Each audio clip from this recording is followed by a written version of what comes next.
pessoal, meu nome é Sabrina Fernandes e eu tô aqui na Carta Capital hoje para falar de apagão, de Amapá e da região norte.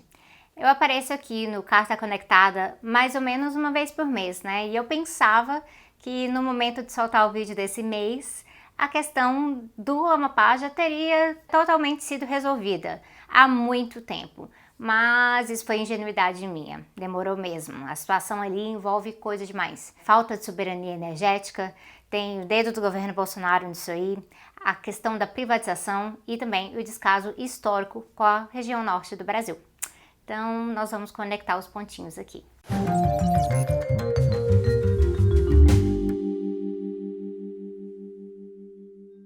O Ministério de Minas e Energia afirmou que a energia elétrica foi restabelecida completamente, em 100%, no estado do Amapá dessa vez. Então, dessa vez a gente espera que seja realmente definitivo, mas a gente sabe que isso não é o fim dessa novela, da novela do descaso, do desabastecimento no Brasil. Imagine só se fosse o estado de São Paulo, sem energia elétrica pela maior parte do mês, um mês com eleições, começando em 3 de novembro e tendo até que atrasar a própria eleição municipal por conta disso. Imagine se fosse talvez aqui em Brasília, onde eu moro, capital do Brasil, no escuro, com o abastecimento de água comprometido, com as pessoas perdendo os alimentos que tinham em casa, que tinham na geladeira, e tantas outras pessoas sem conseguir comprar alimentos. A gente está falando aqui de humilhação mesmo, de abandono, de insegurança, e até mesmo casos de bebês entubados que faleceram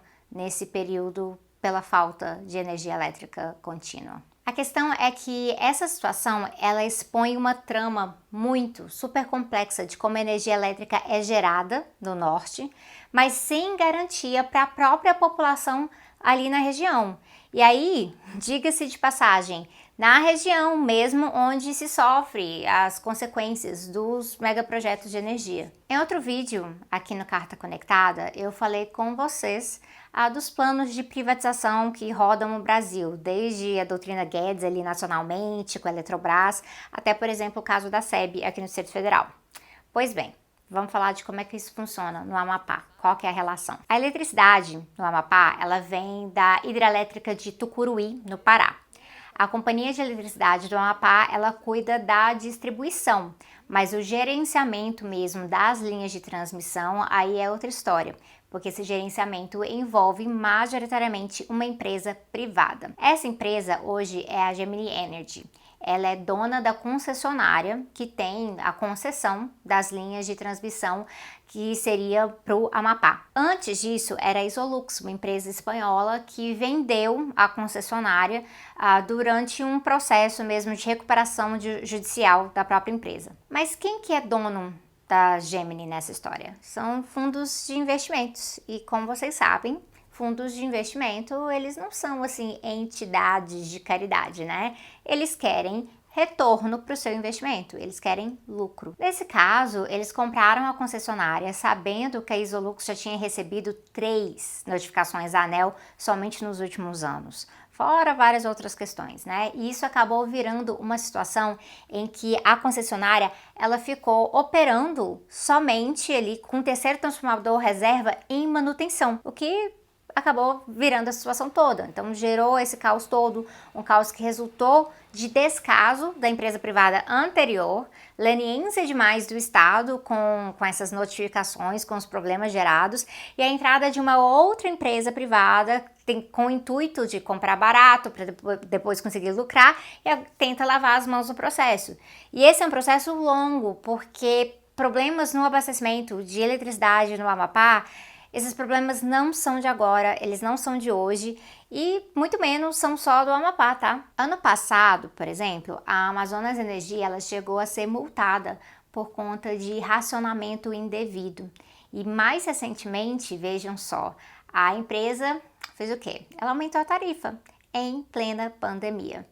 E tem também os casos de energia que a Amazonas Energia vai lá e corta energia e não estava religando mesmo depois de ordem judicial. em plena pandemia. E a Amazonas Energia, ela é, adivinha só, uma empresa privada. Ela é resultado de um leilão da Eletrobras de 2018. E aí, a mesma empresa é também, né, por trás de Amazonas Energia, é a empresa por trás da Roraima Energia. E eu acho bem importante a gente discutir um pouquinho a situação de Roraima, porque a situação de Roraima, ela grita o problema de energia no Brasil. Ela grita o problema de falta realmente de soberania energética. Por muito tempo, Roraima dependia de energia de hidrelétrica vinda da Venezuela, mas hoje usa termoelétricas na sua rede e é que a gente está falando de uma fonte de energia extremamente poluente e extremamente cara também. Isso porque Roraima até hoje não está ligada ao Sistema Nacional de Energia Elétrica.